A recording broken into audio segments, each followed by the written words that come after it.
Hello everybody, how are you? I am Muhammad Ahmed and your teacher here, and I will be teaching you different questions and their answers. So I welcome you on classtheta.com where we will be discussing questions. So let's get on the question. Our today's question is: John began his company making herbal vinegars from a recipe his grandmother had given him.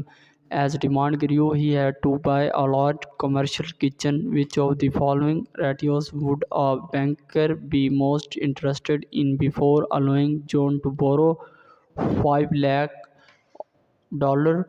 Option A, liquidity ratio. Option B, balance sheet. Option C, return on investment. Option D, operating ratio. Option E, debt ratio. The correct answer of the question, option E. So that's the correct answer of the question. If you have any question, just leave a comment. I will be answering you as soon as I can. Thank you very much for watching the video. Please don't forget to like, share and subscribe our channel. Until next question, bye bye.